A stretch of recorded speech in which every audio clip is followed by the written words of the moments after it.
I can tell you that the day that my financial life changed, it came in two parts. I was driving, I'd been working really hard, I was a young man, working on this business that I was in at the time, and I was working 18-hour days, and I was totally broke. I mean, like trying to make sure I had enough gas to get from one location to the next. And I just finished at like 11:30 at night. I was driving down the 57 freeway in a place called Pomona, California, not a great part of town at that stage, almost midnight. And I was emotional. I just kept thinking to myself, why is it I'm working so hard and I'm still not succeeding? And I was mad about it. And I hit this tipping point inside. I don't even know what triggered it, but I got really emotional. I literally pulled off the side of the freeway, and I've always had these written journals, and I still have the journal to this day, and I wrote in giant letters, "The secret to living is giving." And then I started crying. And it was one of those beautiful moments, and it's just like I realized I was so focused on what I was getting, I was not focused on what I was giving enough. And so for about 6 months, that really emboldened me, and I did really well.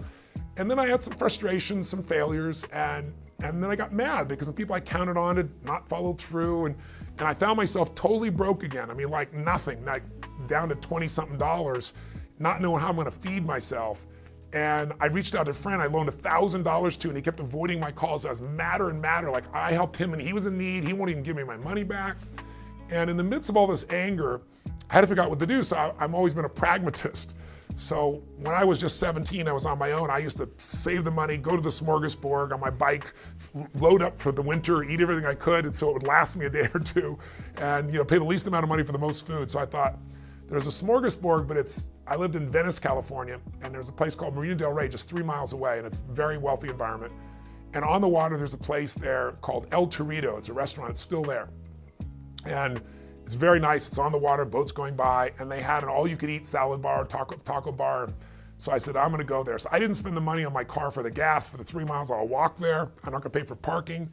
I was monitoring every dime. Total scarcity.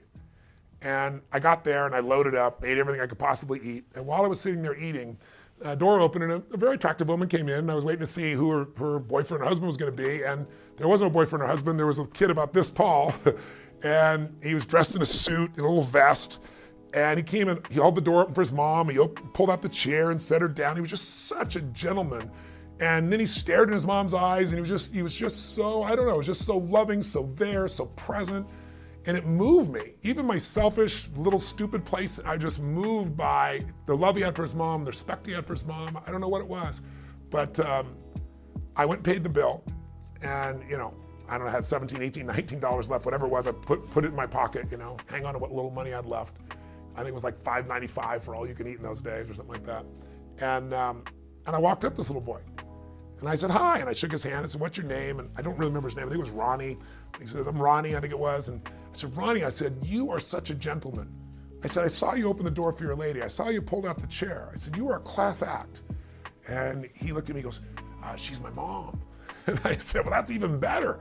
I said, well, it's so cool you're taking her to lunch like this. And he goes, oh, well, I can't really take her to lunch. I don't have a job yet. I'm just 11, right? And I said, well, I think he's 11. And I said to him, I said, well, yes, you are. You are taking her to lunch. He said, what do you mean? And I just reached in my pocket. I had no plan. There was no strategy.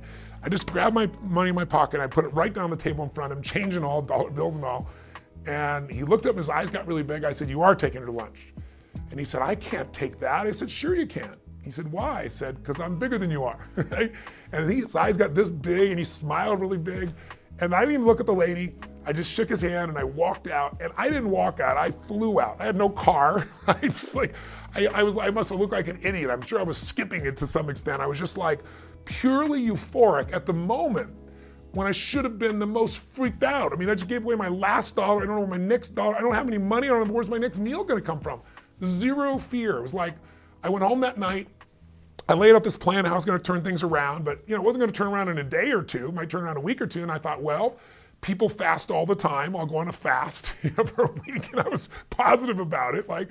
And I woke up the next day, and I got my little normal snail mail on those days, and sure enough, there's this handwritten note. I open it up, and there's a check inside. It's from the man that owed me $1,000 and not returned my phone calls for $1,000 plus some additional money, saying, I'm really sorry, and you were there for me, and I feel bad about it, and here it is.